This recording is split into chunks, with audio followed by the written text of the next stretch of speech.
आवाज नहीं आ रही सर, वॉइस वॉइस नहीं आ रही सर आपकी।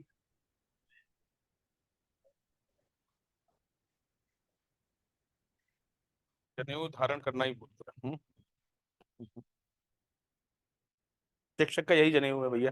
गुड ऑनलाइन क्लास मॉर्निंग में। सर। हाँ सर जी। तो केंद्रक केंद्रक में चार अवयव कल हमने देखे थे, जैसे जिसमें आपके nuclear SAP, nuclear plasm, nucleolus, okay, और क्रोमेटिन धागे, ये सारा चीज देखा था। आज हम इसके बारे में डिटेल से पढ़ेंगे और थोड़ा बहुत जो आपके डीएनए का स्ट्रक्चर है वो देखेंगे, ओके, क्योंकि यही सब प्रीलिम्स में घूम फिर करके क्वेश्चंस बनते हैं। ओके, तो हेडिंग डाली क्लास, नेक्स्ट लाइन। केंद्रक के अवयव, केंद्रक के अवयव दो हो गया था। अच्छा अच्छा अच्छा, मेरे को ध्यान नहीं है, सॉरी सॉरी सॉरी। तो okay okay okay okay okay okay, ठीक है, धन्यवाद धन्यवाद मेरे को बताने के लिए, नहीं तो। केंद्रक कला और क्या हो गया था। अच्छा, नेक्स्ट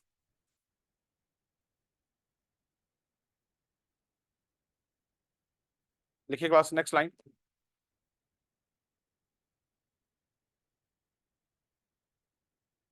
केंद्रिका, केंद्रिका, केंद्रिका।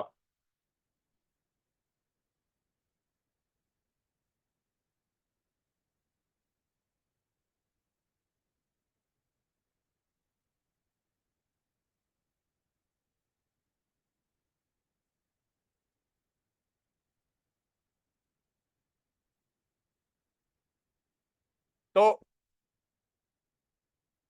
आप इस डायग्राम में देख रहे हैं, ये केंद्रक है। केंद्रक के बीच में आप ये जो फिगर देख रहे हैं, ये केंद्र का है। केंद्रक के अंदर मेन न्यूक्लियोलस, इसे इंग्लिश में न्यूक्लियोलस कहते हैं और हिंदी में कहते हैं केंद्रिका। ओके, ये न्यूक्लियस, न्यूक्लियस के अंदर जो चीज होती है वो केंद्रिका होती है। लिखे क्लास। केंद्रिका की खोज सर्वप्रथम 1781 में फोंटाना ने की थी। केंद्रिका की खोज सर्वप्रथम 1781 में फोंटाना ने की थी, परंतु 1840 में बोमैन ने सर एक बार रिपीट कर दीजिए, किसने की थी?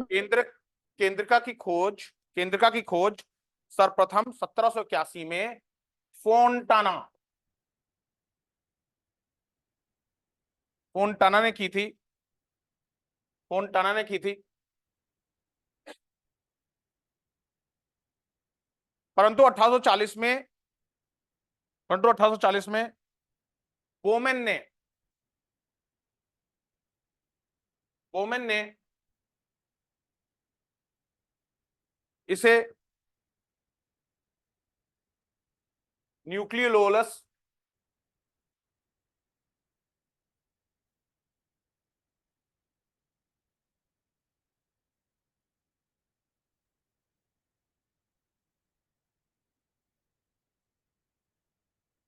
न्यूक्लियोलस का नाम दिया था। विराम। केंद्रक के अंदर दो केंद्रिकाएं होती हैं। केंद्रक के अंदर दो केंद्रिकाएं होती हैं। ये किसी झिल्ली के अभाव में, ये किसी झिल्ली के अभाव में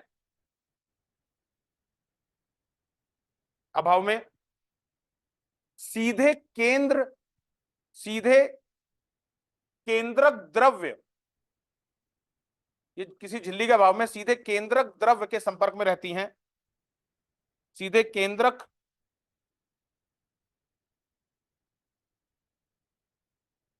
द्रव्य के संपर्क में रहती हैं। विराम। केंद्रिकाएं, केंद्रिकाएं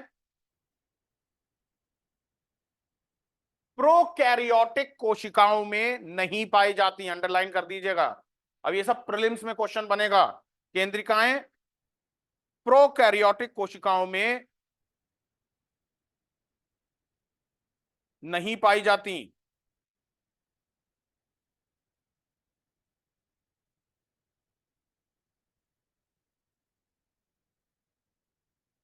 नहीं पाई जाती तथा कोशिका विभाजन के समय गायब हो जाती हैं।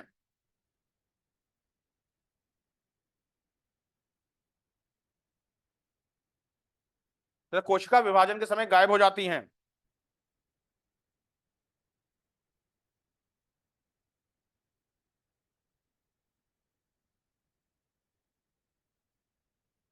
ध्यान तो रहे कि केंद्रिका का निर्माण गुणसूत्र द्वारा होता है।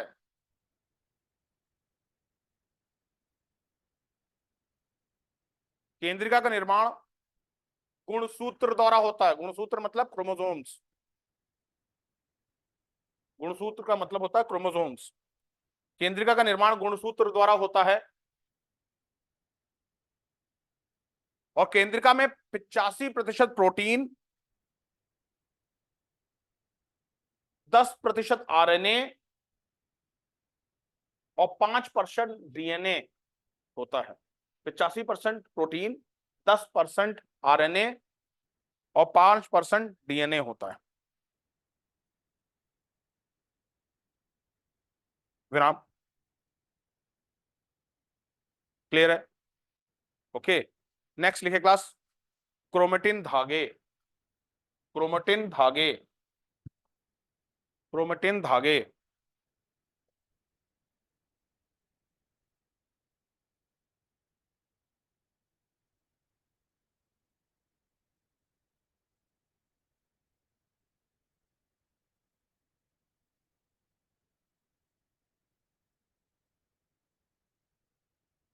ये आपके क्रोमोसोम्स होते हैं। हमारे शरीर में क्रोमोसोम्स जो होते हैं, जिसपे जैसे हम लोग ये आपको साइंस एंड टेक में पढ़ाएंगे जब हम आपको जैव प्रौद्योगिकी पढ़ाएंगे, बायोटेक्नोलॉजी। ओके, ये सारा बायोटेक्नोलॉजी का एरिया है। ओके, क्योंकि इंग्लिश मीडियम में बायोटेक्नोलॉजी मैं ही देखता हूँ। ओके, ये जो क्रोमोसोम्स होते हैं ये हमारे शरीर के मैप है। हमारे शरीर का मैप है। हमारे शरीर में बाल कैसे होंगे, ओके, आंखों का कलर कैसा होगा, हमारी हाइट कैसे होगी, हम अपने शक्ल में अपने दादा के ऊपर जाएंगे या नाना के ऊपर जाएंगे, ओके, ये क्रोमोसोम से तय गुणसूत्र।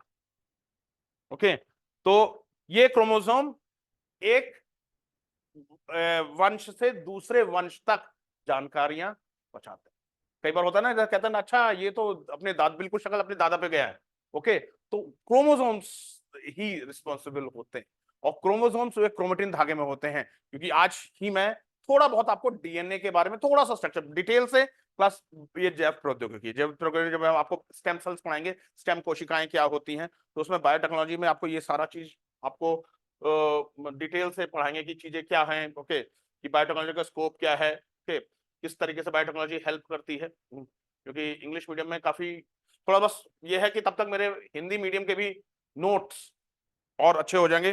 दिक्कत वही हो जाती है लैंग्वेज की। ओके, इंग्लिश मीडियम में तो कोई दिक्कत नहीं, पर हिंदी, अब जैसे ये है न्यूक्लियस है, न्यूक्लियस के अंदर आपके न्यूक्लियोलस है, जिसे केंद्रिका है कहा गया, केंद्रिका कहा गया, केंद्रिका, ये न्यूक्लियर केंद्रक है, ये केंद्रिका कहा गया। और केंद्रिका के अंदर क्या है? Chromosomes.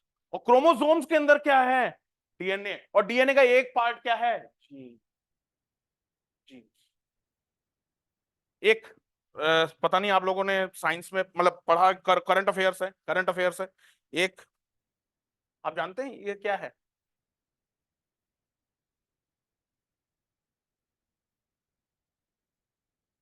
Anybody in the class? HGP, human genome project.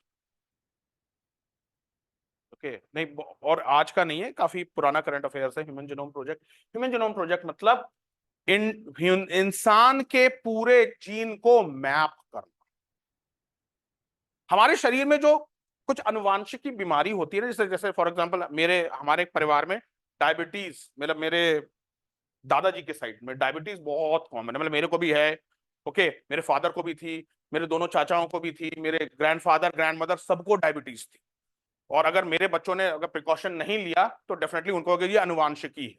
तो अनुवांशिकी, इसी को ध्यान में रखते हुए जब जो अनुवांशिकी चीज होती है तो वो गड़बड़ी कहां होती है? वो गड़बड़ी यहां होती है,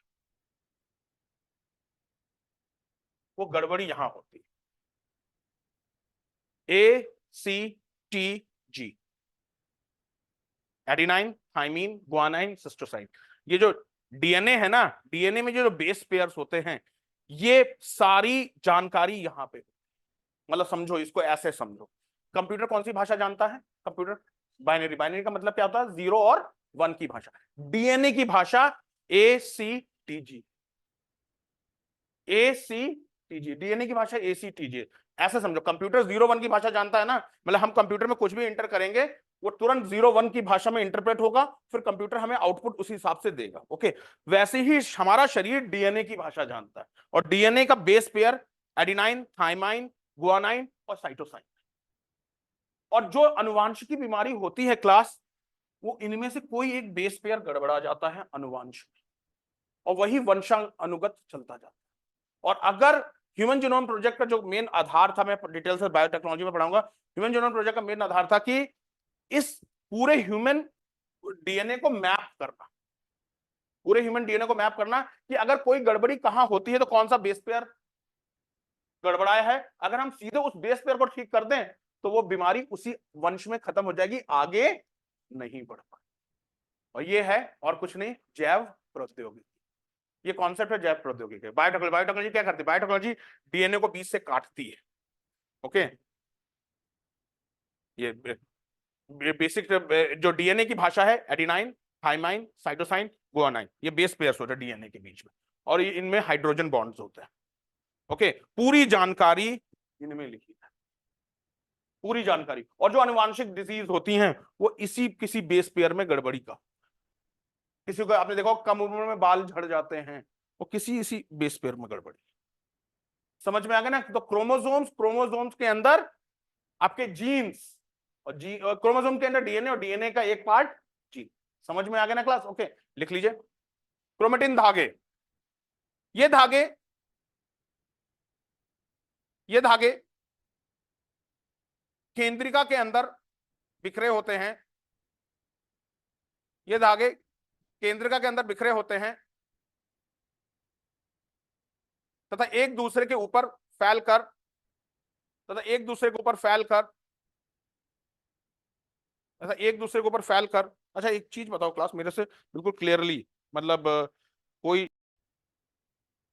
ये धागे एक दूसरे के ऊपर फैलकर एक जाल सदृश रचना बनाते हैं, ये धागे एक दूसरे के ऊपर फैलकर एक जाल सदृश रचना बनाते हैं, जिसे जाल सदृश रचना बनाते हैं, जिसे क्रोमेटिन जालिका कहते हैं, जिसे क्रोमेटिन,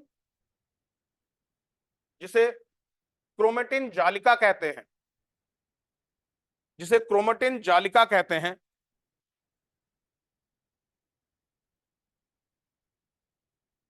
अब देखो, एक जाल में कितने सारे धागे, ओके, और उसके अंदर होता है डीएनए। ओके, उसके अंदर होता है डीएनए। अब जैसे question again science and tech का क्वेश्चन है, डीएनए फिंगरप्रिंटिंग से क्या समझते हैं? बहुत, डीएनए फिंगरप्रिंटिंग बहुत कॉमन चीज है। आनुवांशिक डीएनए फिंगरप्रिंटिंग, हाँ, डीएनए की पहचान करना, ये एक तरीके से जब आप लोग, जो लोग आप लोग में पुलिस में जाएंगे या आगे चल के जो लॉ करते हैं, जो डीएनए मिलान होता है ना, से डीएनए फिंगरप्रिंटिंग, डीएनए मिलान होता है जब किसी पुलिस में कोई केस सॉल्व कर रहा होता है कि हाँ भाई मर्डर किसने हुआ, या जिसके किसी की बॉडी मिल रही होती है तो उसकी पहचान नहीं हो पा रही, तो डीएनए से पहचान होती है, तो उस चीज को कहते हैं डीएनए फिंगरप्रिंटिंग। और ये सब साइंस एंड टेक में पूरा, ये सब पूरा साइंस एंड टेक टॉपिक है कि डीएनए फिंगरप्रिंटिंग भारत में कब आई थी, किसने इंट्रोड्यूस की थी, ये सारा चीज एक एक चीज उसमें कई बार प्रीलिम्स के भी क्वेश्चन बन जाते हैं, वैसे है मेंस का साइंस एंड टेक। ओके, तो अब एक आपके क्रोमोसोम में, उसमें कई जो फाइबर्स रहते हैं और उसका पूरा का पूरा डीएनए स्ट्रक्चर होता है, और डीएनए का एक भाग को हम कहते हैं जीन। ओके, लिख लीजिए। क्रोमेटिन जालिका कहते हैं। यह वास्तविक जाल नहीं होता, यह वास्तविक जाल नहीं होता, क्योंकि प्रत्येक क्रोमेटिन धागे का सिरा अलग होता है, क्योंकि प्रत्येक क्रोमेटिन धागे का सिरा अलग होता है,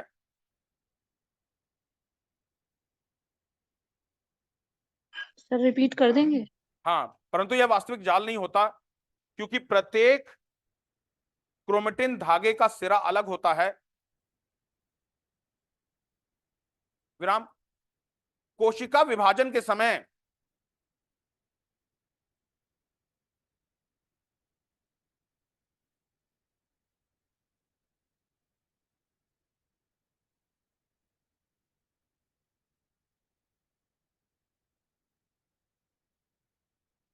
कोशिका विभाजन के समय ये धागे एक दूसरे से पृथक हो जाते हैं।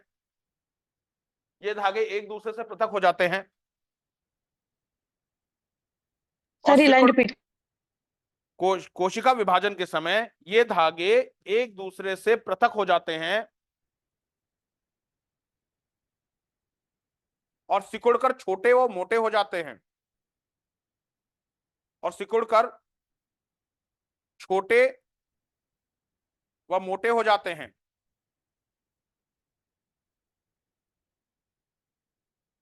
इन्हें गुणसूत्र कहते हैं। इन्हें गुणसूत्र कहते हैं। ये है, इन्हें गुणसूत्र कहते हैं।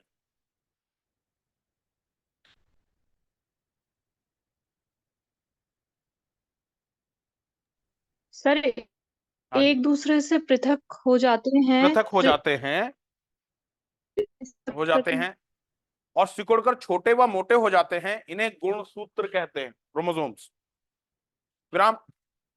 केंद्रक का सर्वाधिक महत्वपूर्ण भाग, केंद्रक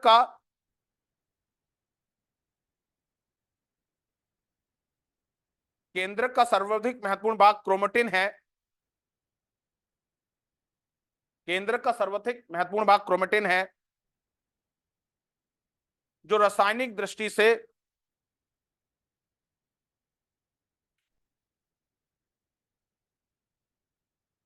जो रखना है, रासायनिक दृष्टि से न्यूक्लियोप्रोटीन है, अर्थात जो जो न्यूक्लिक अम्ल और क्षारीय प्रोटीन के मिश्रण से बना होता है। जो न्यूक्लिक अम्ल और क्षारीय प्रोटीन के मिश्रण से बना होता है।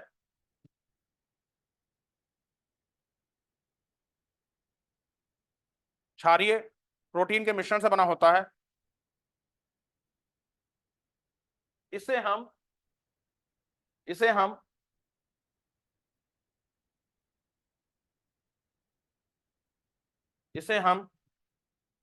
हिस्टोन भी कहते हैं। ये लिखा हुआ है, इसे हम हिस्टोन भी कहते हैं।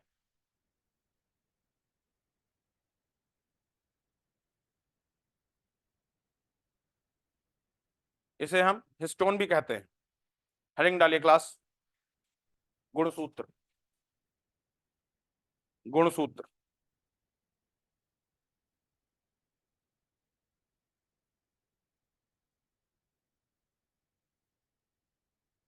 गुणसूत्र मतलब क्रोमोसोम्स। जैसे मैंने आपको बताया ना, क्रोमोसोम में हमारे इंसानों के या किसी भी जानवर में भी क्रोमोसोम्स, ओके, ये सारे जीव में पाया जाता है क्रोमोसोम्स।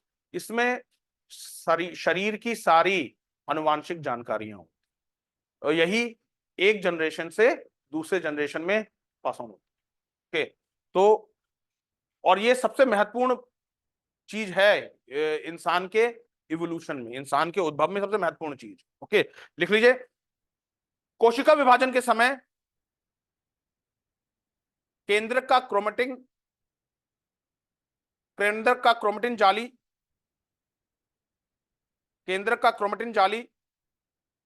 संघनित होकर, कोशिका विभाजन के समय केंद्रक का क्रोमेटिन जाली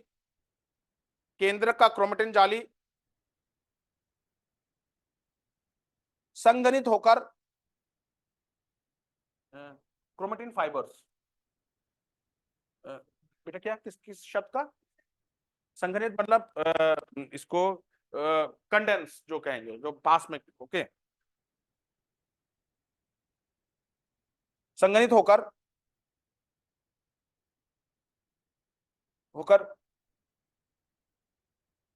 धागों या छड़ों की समान रचनाएं बनाती हैं। धागों और छड़ों के समान रचनाएं बनाती हैं। इन रचनाओं को गुणसूत्र या क्रोमोसोम्स कहते हैं। इन रचनाओं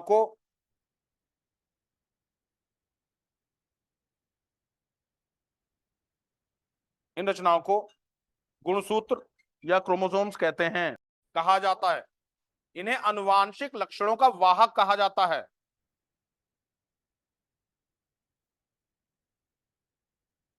इन्हें आनुवांशिक लक्षणों का वाहक कहा जाता है। सर्वप्रथम स्ट्रॉसबर्गर ने 1875 में सर्वप्रथम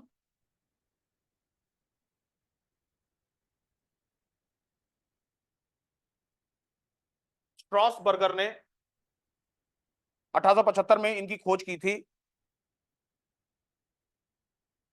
75 में इनकी खोज की थी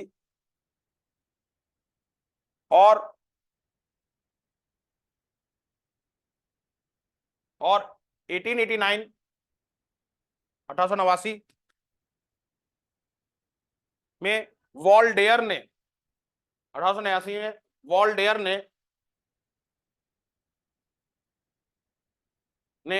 इन्हें क्रोमोसोम की संज्ञा दी थी।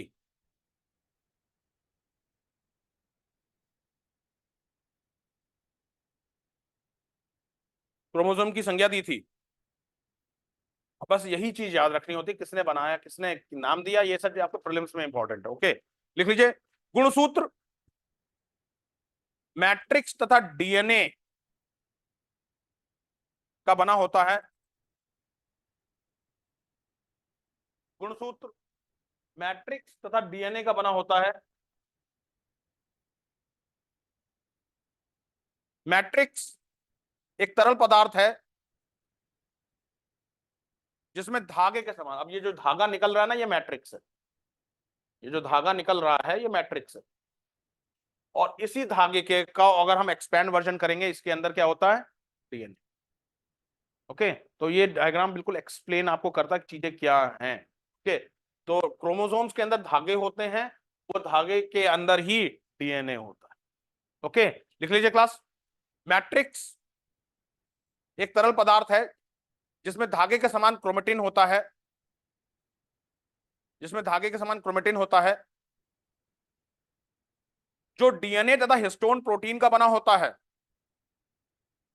जो डीएनए तथा हिस्टोन प्रोटीन का बना होता है। जो डीएनए तथा हिस्टोन, देखो ये लिखा है ना हिस्टोन, जो डीएनए तथा हिस्टोन प्रोटीन का बना होता है।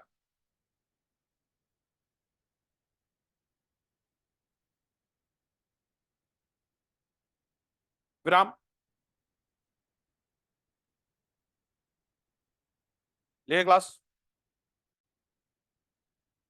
DNA DNA DNA deoxy ribo nucleic अम्ल।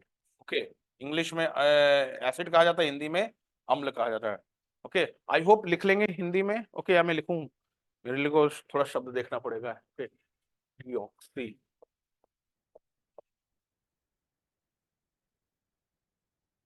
राइबो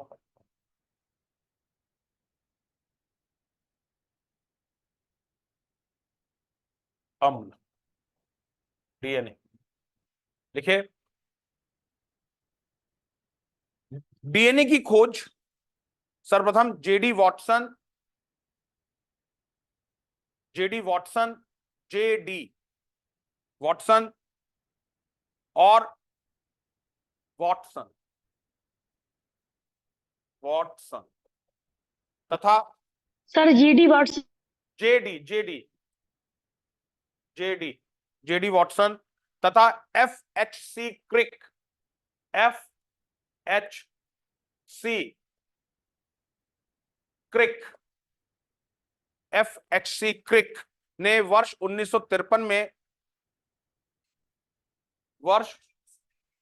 1953 में, प्राची जी मैं इस समय क्लास में, मेरे को 12 बजे कॉल करिएगा।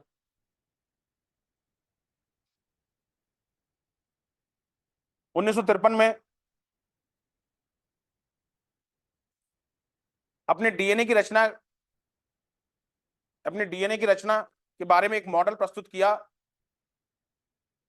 अपने डीएनए की रचना के बारे में एक मॉडल प्रस्तुत किया जिसे वॉटसन और क्रिक मॉडल कहा गया, जिसे वॉटसन और क्रिक मॉडल कहा गया।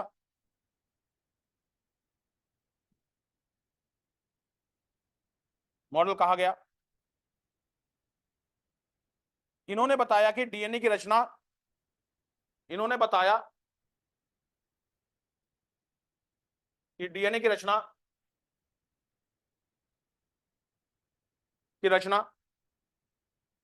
दो पॉलीन्यूक्लियोटाइड, दो पॉलीन्यूक्लियोटाइड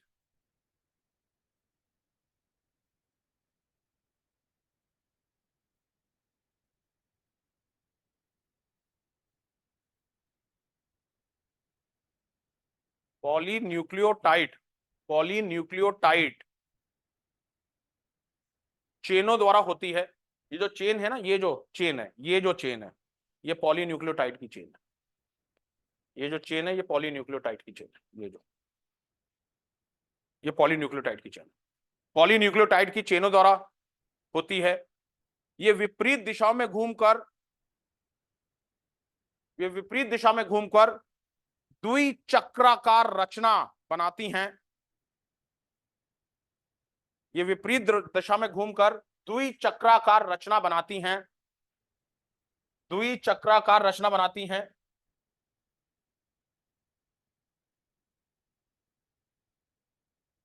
द्विचक्राकार, जिसे इंग्लिश में कहते हैं डबल हेलिकल स्ट्रक्चर। ये डबल हेलिकल है, हेलिकल है, डबल हेलिकल, इंग्लिश में डबल हेलिकल कहते हैं। और इंग्लिश में अब लिखा ना, the DNA is a double helix. Double helix मतलब द्विचक्राकार। In it structure, the double helix structure of DNA was discovered by Watson, Crick and Wilkins. अभी आएगा, विल्किंस, इनको 1962 का नोबेल पुरस्कार मिला था। ओके, लिख लीजिए क्लास। द्विचक्राकार रचना बनाती है तथा दोनों चेन एक दूसरे से हाइड्रोजन बंधों द्वारा जुड़ी रहती हैं। दोनों चेन एक दूसरे से हाइड्रोजन बंधों द्वारा जुड़ी रहती हैं। और ये जो बॉन्ड्स है ना, ये हाइड्रोजन बॉन्ड्स होते हैं, हाइड्रोजन बंधों द्वारा जुड़ी रहती हैं।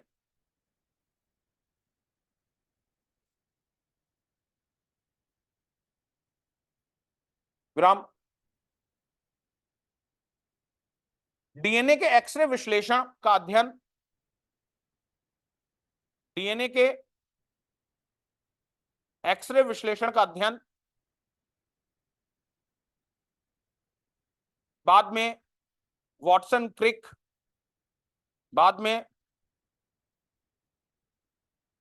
वॉटसन, क्रिक,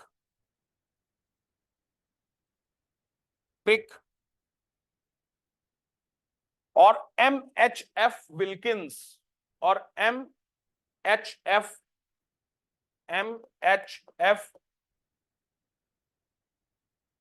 विल्किंस, एमएचएफ विल्किंस ने किया। इसके लिए इन तीनों को 1962 का, इसके लिए इन तीनों को 1962 का नोबेल पुरस्कार प्रदान किया गया। इसके लिए इन तीनों को 1962 का नोबेल पुरस्कार प्रदान किया गया।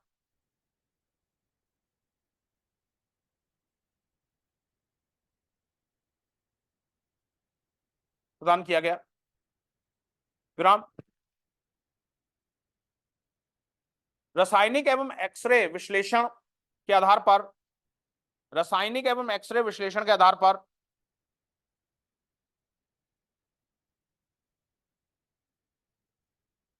एवं एक्सरे विश्लेषण के आधार पर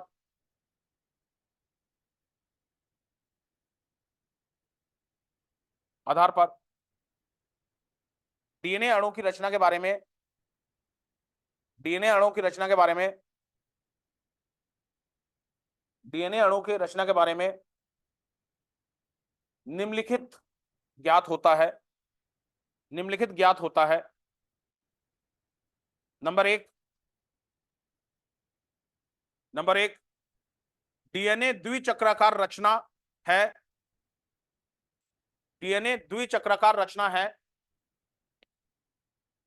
चक्राकार रचना है, जिसमें दो पॉलीन्यूक्लियोटाइड, जिसमें दो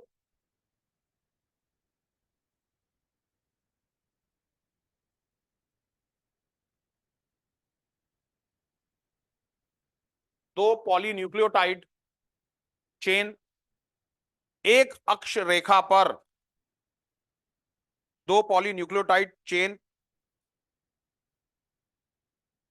एक अक्ष रेखा पर एक दूसरे के विपरीत दिशा में, एक अक्ष रेखा पर एक दूसरे की विपरीत दिशा में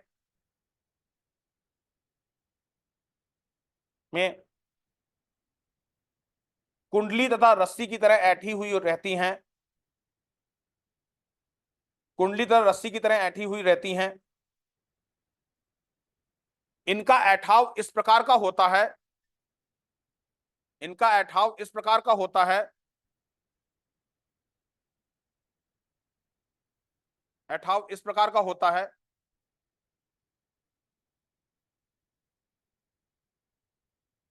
है, कि दोनों चेन एक दूसरे से आसानी से अलग हो सकती हैं, कि दोनों चेन एक दूसरे से आसानी से अलग हो सकती हैं।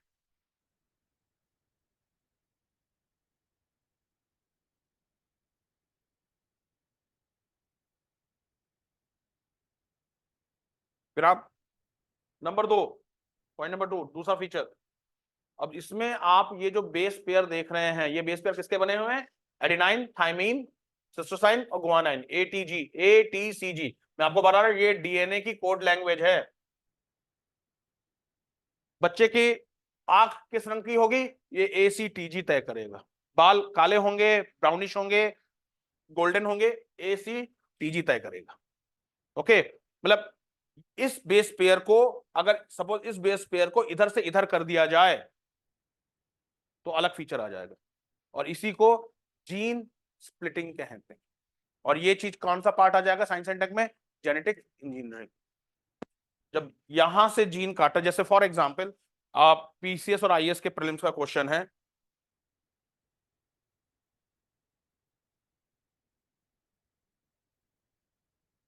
ये बीटी कॉटन में बीटी क्या है? Bacillus thuringiensis, Bacillus thuringiensis. और बैसिलस थुरिजेनेसिस बेटा है क्या? हाँ, बेटा कॉटन की वैरायटी। अब अगर ये एक जेनेटिक इंजीनियरिंग है, मैं बता रहा हूँ जेनेटिक इंजीनियरिंग। बीसी बैसिलस थुरिजेनेसिस एक ग्राम नेगेटिव बैक्टीरिया है, एक ग्राम नेगेटिव बैक्टीरिया है जो कि मृदा में पाया जाता है, मृदा मतलब सॉइल में पाया जाता है। जेनेटिक इंजीनियरिंग से क्या किया? बीटी कॉटन, बीटी कॉटन का मतलब होता है बैसिलस। लोग बीटी कॉटन को जो ज्यादातर उसमें एक ऑप्शन में बायोटेक्नोलॉजी भी जो होता है, लोग बायोटेक्नोलॉजी मार्क कर देते हैं। बैसिलस थुरिजेनेसिस ये ग्राम नेगेटिव बैक्टीरिया है जो कि मृदा में पाया जाता है। ओके, इस बैक्टीरिया की खास बात क्या है कि ये कीटाणु और जीवाणु को लगने नहीं देता। तो साइंटिस्टों ने क्या किया? बैसिलस थुरिजेनेसिस के कुछ जेनेटिक पार्ट लिया और उसे कॉटन के साथ, कॉटन के जेनेटिक पार्ट में मिक्स कर दिया, और उससे जो सीड्स बने वो क्या बने? BT cotton. BT cotton, BT cotton एक ऐसा पैदा होता है जिसमें नो पेस्टिसाइड्स, नो इंसेक्टिसाइड्स। उसपे कीड़ा लग ही नहीं सकता, क्योंकि उसमें ऑटोमेटिकली सीड्स में मतलब एक रेजिस्टेंस होता है, पेस्टिसाइड रेजिस्टेंस, इंसेक्टिसाइड पेस्टिसाइड। तो बैसिलस, इसे कहते हैं जेनेटिक इंजीनियरिंग, और इसे कहेंगे जीन स्प्लिटिंग। जीन स्प्लिटिंग, एक को कैंची से यहां से काटा कागज को, उस कैंची के उस कटे हुए चीज को दूसरे जीन में चिपका दिया, इसे कहते हैं जीन स्प्लिटिंग, मतलब जीन इंजीनियरिंग। जीन इंजीनियरिंग मतलब जेनेटिक इंजीनियरिंग। क्लियर है गाइस? तो ये अगेन ये सारा पार्ट क्या है? बायोटेक्नोलॉजी का पार्ट है। बट गाइस यहां मतलब इस चीज को डीएनए इन्हें थोड़ा सा समझ लेना, क्योंकि यही चीज हम आगे, अब वहां पे मैं वापस सेल थोड़ा ना पढ़ाऊंगा जब मैं बायोटेक्नोलॉजी पढ़ाऊंगा। यहाँ आपका सेल हो चुका है, अब जो नए स्टूडेंट्स आएंगे उनके साथ जो दिक्कत होगी वो देख लेंगे, वो तब की तब देखी जाएगी। पर आप लोग ध्यान रखिएगा, मैं दोबारा वापस सेल नहीं पढ़ाऊंगा जब मैं बायोटेक्नोलॉजी में उठाऊंगा। ये अब यहीं से समझ लीजिएगा कि डीएनए ये होता है, उसमें ये सारे बेस पेयर्स होते हैं, क्योंकि मैं बायोटेक्नोलॉजी सीधे बायोटेक्नोलॉजी का सबसे पहले शब्द किसने दिया था, क्या है बायोटेक्नोलॉजी, बायोटेक्नोलॉजी का स्कोप क्या है, फिर बायोटेक्नोलॉजी के क्या क्या फायदे हैं, बायोटेक्नोलॉजी के क्या क्या नुकसान है, ये सारा चीज उसमें फिर बहुत सारे जेनेटिक इंजीनियरिंग है, डीएनए फिंगरप्रिंटिंग है। ओके, ड्राई ब्लड, सूखा ब्लड, इंसान ने सूखा ब्लड पाउडर बना लिया, आर्टिफिशियल ब्लड बना लिया इंसान ने। आप लोग करंट अफेयर्स नहीं रहते हो ना, ये करंट अफेयर्स और ये सब चीज, और तभी मैं कहता हूँ क्लास हिंदू और इंडियन एक्सप्रेस में सबसे डिटेल से करंट अफेयर्स आते हैं। अब ये करंट अफेयर्स आपके क्लास डेफिनेटली ना हिंदुस्तान में आएंगे, ना जनसत्ता में आते हैं, ना दैनिक जागरण में आते हैं, ना नवभारत टाइम्स में आते हैं। इन मामलों में हिंदी न्यूज़पेपर बहुत पीछे है। और इंडियन एक्सप्रेस में अगर आपने देखा होगा, इंडियन एक्सप्रेस का पूरा एक कॉलम अगर आप डिजिटल इंडियन एक्सप्रेस पढ़ते होंगे, पूरा यूपीएससी के लिए ही डेडिकेटेड कर रखा, पूरा यूपीएससी के लिए, मतलब वो पूरा कॉलम ही आता यूपीएससी स्पेशल। बहुत ज्यादा महंगा नहीं है, शायद 700-800 रुपए सालाना है, ले लो 900 800-900 रुपए सालाना है, आप डिजिटल पढ़ सकते हो अपने मोबाइल। बस वही है ना गाइस, मतलब ऐसा हिंदी रूपांतरण नहीं होता, इंग्लिश का है, पर गजब है, बहुत गजब है ये। जैसा अगर मैंने सब्सक्राइब कर रखा है Indian express, Indian express, okay, UPSC special, इसमें जितना मैटर है ना वो सब यूपीएससी का सारा चीज, पीवाईक्यू भी देगा, जो करंट अफेयर्स होगा उसके से भी पीवाईक्यू देगा, चीज है। तो आपके पास आजकल चीजें बहुत सारी हैं जो आपको मदद कर सकती हैं एग्जाम्स में निकालने की। ओके, यही चीज हो जाती है, जिन्हें मालूम होता है वो इस चीज का इस्तेमाल करते हैं और रेस में आगे रह जाते हैं, और जिन्हें नहीं मालूम होता वो इसका, भाई जब मालूम ही नहीं है तो आप इस्तेमाल नहीं करोगे तो आप रेस में पीछे रह जाओ। क्योंकि सारी चीजें ना किताबों में नहीं मिल सकती क्लास, फैक्ट है, किताबों की अपनी सीमाएं हैं। ओके, क्योंकि जब आपके पास, आज तो हम लोग के पास इंफॉर्मेशन आप हमारे हाथ में रहती है गाइस, बस सीधे कुछ भी टाइप करो, बस गूगल आपको देगा, गूगल आपको सारी इंक्वायरी दे देगा। अभी तो आपने देखा होगा कि नया, मैंने अभी 1 हफ्ते पहले मैंने ध्यान दिया, आपने देखा होगा व्हाट्सएप में एआई फीचर आ गया, व्हाट्सएप में एआई फीचर आ गया, इसको टाइप करेंगे और इसको मैं कुछ भी लिखूंगा ये तुरंत दे देगा, एआई फीचर आ गया व्हाट्सएप में, एआई फीचर आ गया। iOS में आया है, अच्छा एंड्रॉइड में नहीं आया अभी, ओके, अच्छा मैंने ध्यान नहीं दिया, मेरे उसके में, क्योंकि मेरे पास मोस्टली ये फोन रहता ना, इसमें मैं कुछ भी, अभी मैंने ऐसे ही मैंने चेक किया, ऐसे ही चेक किया, right A blog on IAS strategy, और उसने 15 सेकंड के अंदर मेरे को पूरा ब्लॉग लिख करके दिया। इसीलिए तो नौकरियां जा रही हैं। कल मैंने इंग्लिश मीडियम यही तो कहा था, अब तो आईआईटीएंस को इस बार प्लेसमेंट नहीं मिल रहा है, पहली बार आईआईटीएंस को 80,000 रुपए महीना सैलरी मिल रही है, 60,000 रुपए महीना। नहीं तो आईआईटीएन की सैलरी इन जनरल 5 लाख रुपए से शुरू होती थी महीना की, 80,000 60,000, क्योंकि उनकी जगह कौन ले रहा है, एआई, आर्टिफिशियल इंटेलिजेंस। ओके, तो टेक्नोलॉजी कई बार, तो मैंने कल इंग्लिश में को समझा रहा था कि अब आईआईटीएंस कहाँ आएंगे, यूपीएससी। तभी देख लो इस बार के सारे मैक्सिमम इंजीनियर से तो निकले हैं। और हमारे को पीसीएस में, क्योंकि जब तक मैथ्स की प्रबुद्धता थी, मैक्सिमम मेरे पास जो इंटरव्यू देने आ रहे हैं वो सब इंजीनियर्स। अब तो फिलहाल इन्होंने हटा दी मैथ्स, चलो वो अच्छा किया, मेन से मैथ्स हटा दी। तो गाइस थोड़ी टेक्नोलॉजी बहुत जरूरी है। अगर आप यूपीएससी पीसीएस तैयारी करो तो नहीं करो ये सब इंडियन एक्सप्रेस, हिंदू नहीं पढ़ो, क्योंकि उत्तराखंड बहुत ट्रेडिशनल पेपर पूछता है। पर उत्तर प्रदेश के लिए नहीं कह सकते, क्योंकि उत्तर प्रदेश का जो स्तर है वो यूपीएससी के समकक्ष रहता है। उत्तर प्रदेश पीसीएस इंडिया का सबसे टफेस्ट पीसीएस, और इसमें कोई दो राय नहीं। उत्तर प्रदेश का पीसीएस इंडिया का सबसे टफेस्ट पीसीएस है, क्योंकि उसने अपना स्तर यूपीएससी के समकक्ष।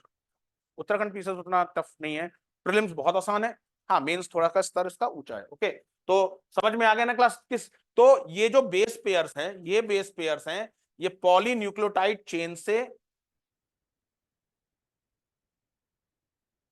90 डिग्री से जुड़े। कि इस तरह आपको लग नहीं रहा कि ये 90 डिग्री कैसे, पर अगर आप इसको खोल के देखेंगे, जैसे अभी मेरे को दिखा दूं, मैंने एक बनाया था डायग्राम, बना के मैंने कॉपी किया था डायग्राम।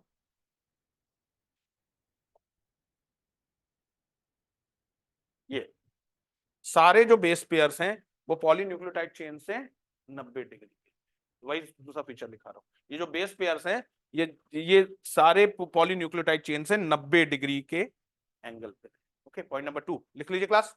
पॉलीन्यूक्लियोटाइड चेनों के, पॉलीन्यूक्लियोटाइड चेनों के, लिख लोगे ना पॉलीन्यूक्लियोटाइड, अभी पहले लिखा था पॉलीन्यूक्लियोटाइड चेनों के,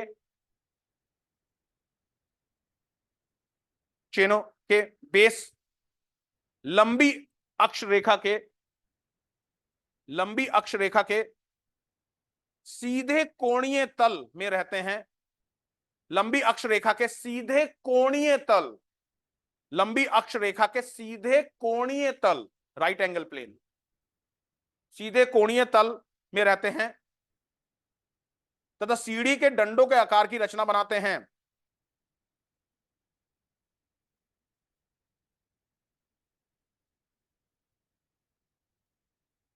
तथा सीढ़ी के डंडों के आकार की रचना बनाते हैं।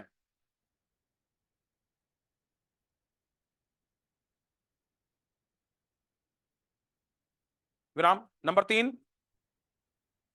दोनों चेन एक दूसरे से हाइड्रोजन बंधों द्वारा जुड़ी रहती हैं, दोनों चेन एक दूसरे से हाइड्रोजन बंधों द्वारा जुड़ी रहती हैं, एक दूसरे से हाइड्रोजन बंधों द्वारा जुड़ी रहती हैं।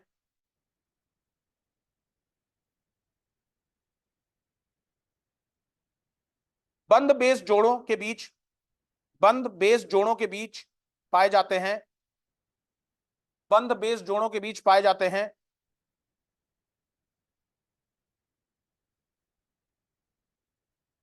ये जोड़, ये जोड़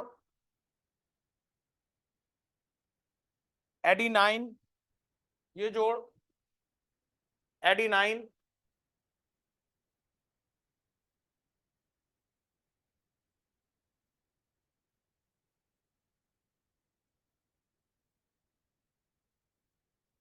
एडिनाइन थाइमीन,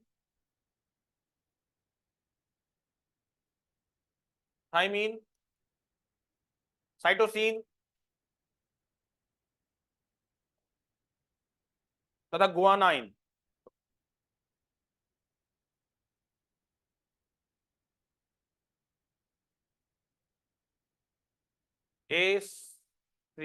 ATCG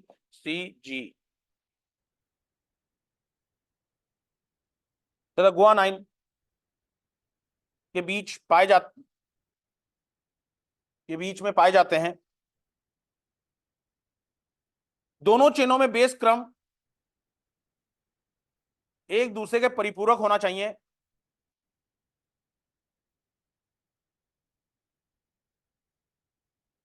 दोनों चेनों में बेस क्रम एक दूसरे के परिपूरक होना चाहिए, अर्थात क्रम एक दूसरे के परिपूरक होना चाहिए,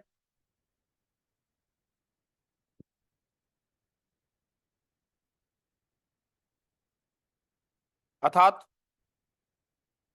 एडेनिन और थाइमीन की और ग्वानिन और साइटोसिन एक दूसरे के परिपूरक है। एडेनिन थाइमीन की ये एक साथ बनते हैं और ये एक साथ बनते हैं, साइटोसिन ग्वानिन के परिपूरक हैं। नेक्स्ट पॉइंट, डीएनए अणु में बेस डंडों की संख्या, डीएनए अणु में बेस डंडों की संख्या 100 से 2 लाख तक हो सकती है, 100 से 2 लाख तक हो सकती है।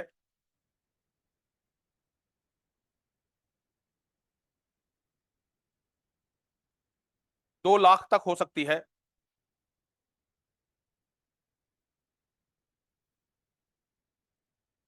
नंबर नेक्स्ट पॉइंट, दो बेस जोड़ों के बीच की दूरी,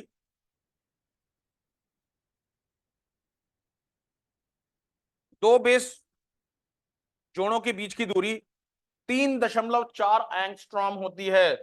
दो बेस जोड़ों की बीच की दूरी 3.4 एंगस्ट्रॉम होती है और इस प्रकार प्रत्येक मोड़ में, और इस प्रकार प्रत्येक मोड़ में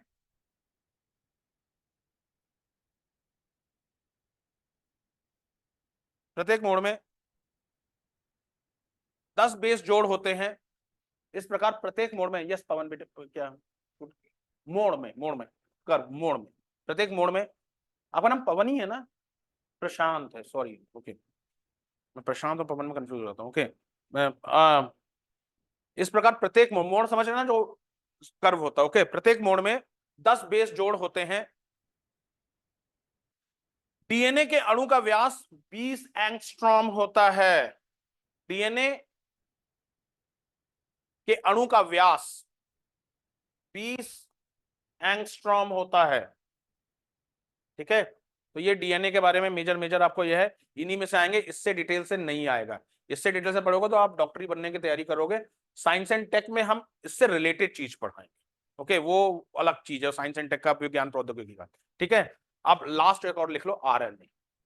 आरएनए आपका ये चैप्टर कंप्लीट है। ओके, आरएनए,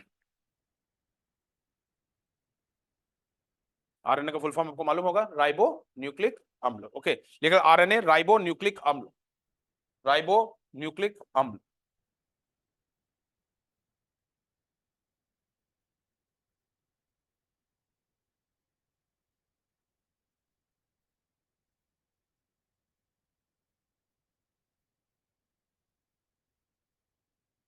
अम्ल,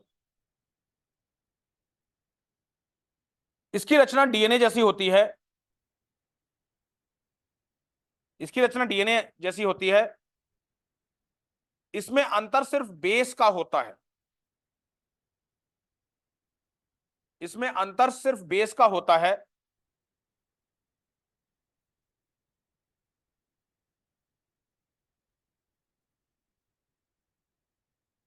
का होता है। आरएनए में थाइमीन के स्थान पर, आरएनए में थाइमीन के स्थान पर, थाइमीन टी नहीं होता आरएनए में, थाइमीन के स्थान पर यूरासिल यू होता है।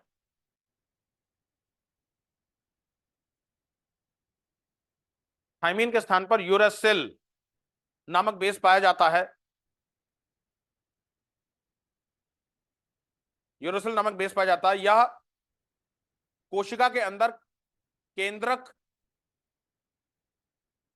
या कोशिका के अंदर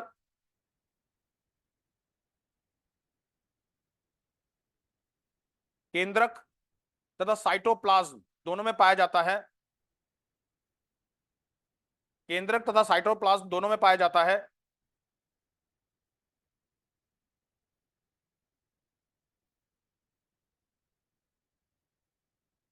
सामान्यतः आरएनए एक सूत्री होते हैं, single strand. DNA double strand होते हैं। समझ पा रहे हो ना? देखो, ये जो आपको मैंने बेस पेयर दिखा था ना, ये आरएनए है। देखो, साइटोसिन, ग्वानिन, एडेनिन, यूरेसिल, और ये डीएनए।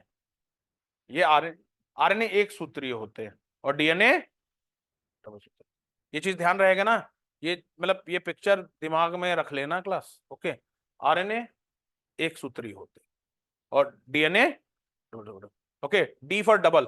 ओके, लिख ले, समानता आरएनए एक सूत्री होते हैं, परंतु कुछ वायरसों में या द्विसूत्री या डबल हेलिकल भी होते हैं।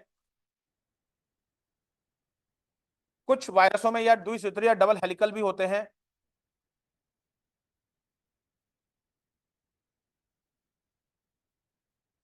आरएनए का मुख्य कार्य इन संश्लेषण में सहायता करना है। आरएनए का मुख्य कार्य, सर आवाज नहीं आ रही आपकी।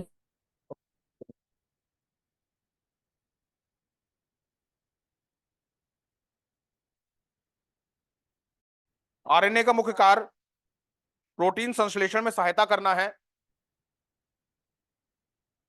परंतु कुछ पादप वायरस में, परंतु कुछ पादप वायरस में या अनुवांशिकी पदार्थ के वाहक का कार्य भी करते हैं। कुछ पादप वायरस में या अनुवांशिकी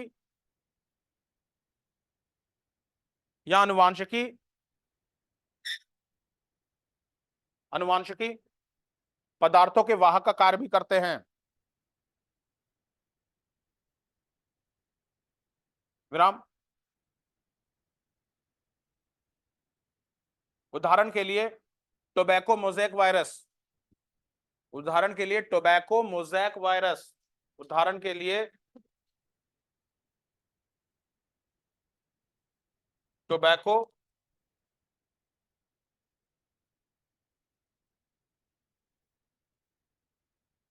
ये प्लांट का पहला वायरस खोजा गया था, ध्यान रखिएगा, ये प्लांट का पहला वायरस है जो खोजा गया था, टीएमवी, टोबैको मोज़ेक वायरस। विराम। आरएनए मुख्यतः 3 प्रकार के होते हैं।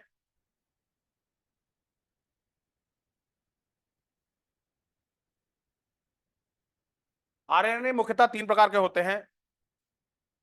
नंबर 1 राइबोसोमल आरएनए, नंबर 1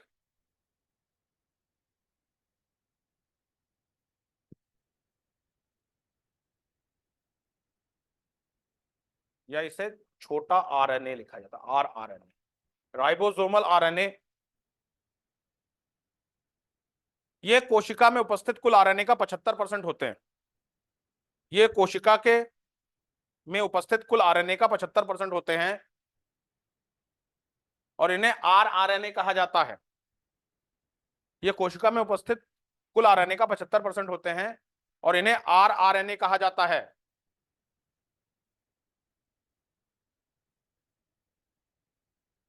ये राइबोसोम पर लगे रहते हैं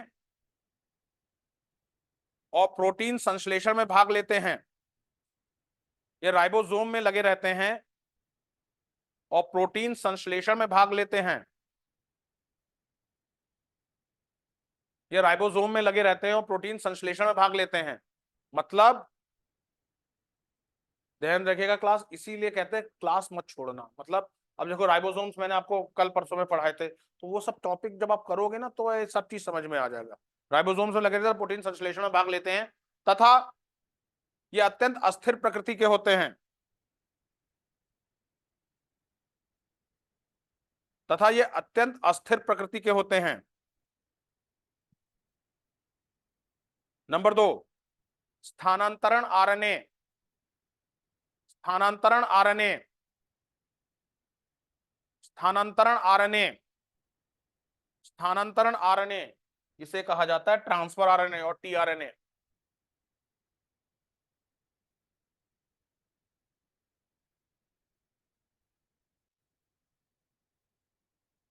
टीआरएनए या कोशिका में उपस्थित कुल आरएनए का 15 से 25% तक होते हैं। यह कोशिका में उपस्थित कुल आरएनए का 15 से 25% तक होते हैं।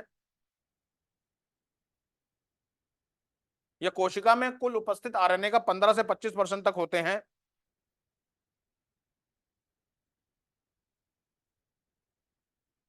सभी प्रकार के आरएनए में सबसे छोटा टीआरएनए होता है।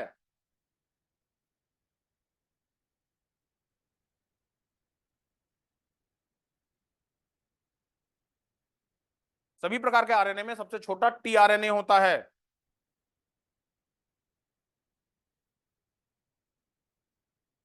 विराम।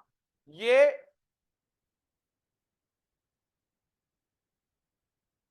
एडाप्टर अणुओं, ये एडाप्टर अणुओं की तरह कार्य करते हैं। ये एडाप्टर अणुओं की तरह कार्य करते हैं तथा प्रोटीन संश्लेषण में विभिन्न प्रकार के अमीनो अम्ल को प्रोटीन संश्लेषण में विभिन्न प्रकार के अमीनो अम्ल को राइबोसोम पर लाते हैं तथा प्रोटीन संश्लेषण में विभिन्न प्रकार के अमीनो अम्ल को राइबोसोम्स पर लाते हैं।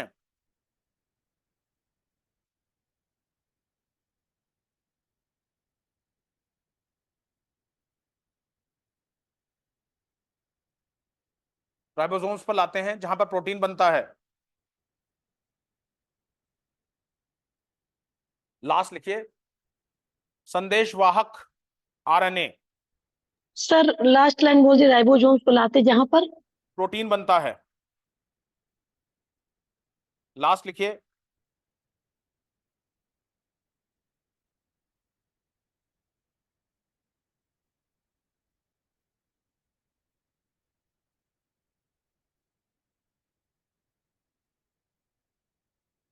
mRNA या संदेशवाहक RNA।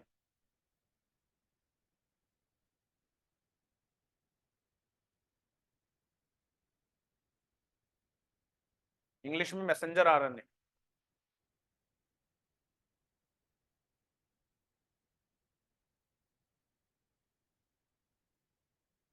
संदेशवाहक RNA, इनकी खोज सबसे पहले जेकब और मोनार्ड ने, इनकी खोज सबसे पहले जेकब और मोनार्ड ने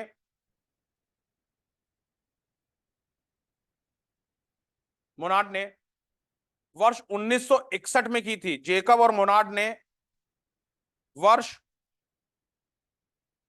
1961 में की थी।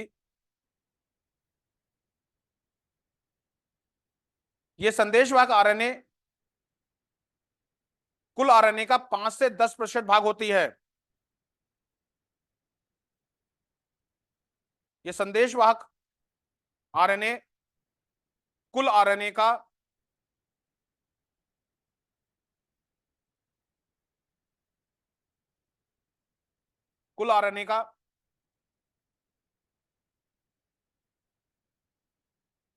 5 से 10% होती है।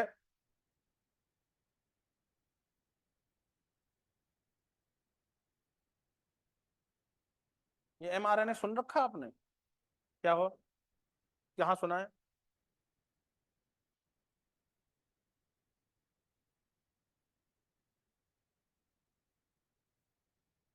नहीं, पर एमआरएनए कहाँ सुन रखा, और भी कहाँ सुन रखा? करंट अफेयर्स है और मोस्टली सभी ने इस्तेमाल किया है। जो कोरोना की वैक्सीन है ना, वो एमआरएनए पे बेस्ड है। फिर कोरोना की वैक्सीन एमआरएनए, अब ये साइंस एंड टेक है। अब क्वेश्चन पूछेगा एमआरए वैक्सीन क्या होती है और ये किस पद्धति पे काम करती है? एमआरएनए वैक्सीन क्या होते हैं, किस, अब ये मेंस के टॉपिक्स। ओके, तो अब सोच लीजिए, सीधे अभी तो बच्चे अगर सीधे जंप करेंगे तो नहीं सर पाएंगे, आपको यहाँ बेस से चलना पड़ेगा। पहले आपको चीजें समझनी पड़ेंगी। जब तक बच्चे को आरएनए और डीएनए नहीं मालूम चलेगा, आप सीधे एमआरएनए वैक्सीन कैसे समझ में आ पाएगा? आप समझ ही नहीं पाएंगे एमआरएनए वैक्सीन। और आप देख लेना, उठा करके यहाँ पे जितने भी एक सर्वे कर लेना आप देहरादून में जाना, कहीं पे आपको इतनी डिटेल से साइंस नहीं मिलेगी, जनरल साइंस नहीं पढ़ाए। साइंस एंड टेक तो वो लोग यहाँ पढ़ाते ही नहीं है। ओके, क्योंकि general science, science and tech और इकोनॉमी, तीन सब्जेक्ट ऐसे हैं ये वही पढ़ा सकता है जिनके खुद के कॉन्सेप्ट क्लियर, नहीं तो आप नहीं पढ़ा सकते। हिस्ट्री, अकबर तो बारे में सभी जानते हैं, अशोक के बारे में सभी जानते हैं, शिलालेख के बारे में सभी जानते हैं। और ये चीज अब जैसे अब आपको मालूम है, अब मैं यहाँ पे नहीं टाइम नहीं वेस्ट करूंगा कि इंग्लिश मीडियम भी खड़ा हो चुका है। एमआरएनए जो आपके कोरोना में जो वैक्सीन थी, उनमें से कुछ वैक्सीन एमआरएनए बेस्ड थी। ओके, साइंस एंड टेक का पार्ट है, साइंस एंड टेक में पढ़ाएंगे। अगेन किसका पार्ट है? बायोटेक्नोलॉजी का पार्ट। ये सब बायोटेक्नोलॉजी के क्वेश्चन है। ओके, एमआरए वैक्सीन से क्या समझते हैं, कोरोना में इसने किस तरीके से मदद की है एमआरएनए वैक्सीन। ओके, लिख लीजिए क्लास। यह डीएनए से बनते हैं और अमीनो अम्ल को चुनने में मदद करते हैं। या डीएनए से बनते हैं और अमीनो अम्ल को चुनने में मदद करते हैं। यह बहुत कम समय तक जीवित रहते हैं।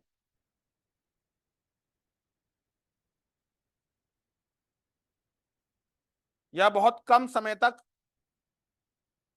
जीवित सर रहते हैं। एक बार बोल दीजिए, अमीनो अम्ल से बनते हैं यहाँ से। लिखिए, या डीएनए से बनते हैं और अमीनो अम्ल को चुनने में मदद करते हैं। अमीनो अम्ल को चुनने में मदद करते हैं। विराम। ध्यान रहे कि अभी इंपॉर्टेंट बता रहा हूं। जेम कोवैक, ध्यान रहे कि जेम कोवैक ओएम भारत की पहली एमआरएनए आधारित भारत की पहली वैक्सीन को हिंदी में क्या कहते हैं? गूगल मदद करेगा। हिंदी टीका, हाँ वैक्सीन। भारत का पहला, मैं जो प्योर हिंदी है तो फिर हिंदी है ओके। मेरे पास फैकल्टी फोन करते हैं, सर हमने कहा आपको किस माध्यम के फैकल्टी? सर मैं दोनों माध्यम में फैकल्टी। नहीं, हमने कहा सर यहाँ बाइलिंगुअल नहीं चलता, हिंदी मतलब फिर शुद्ध हिंदी और इंग्लिश मतलब कंप्लीट इंग्लिश। समझाता है इंग्लिश में, भले ही हिंदी में हो, और आप देखते हो कि डिक्टेशन मेरा प्योर इंग्लिश में रहता है।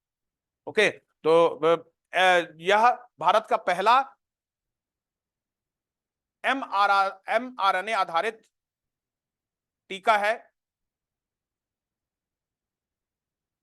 जो कोविड के JN1 वेरिएंट, जो कोविड के JN वेरिएंट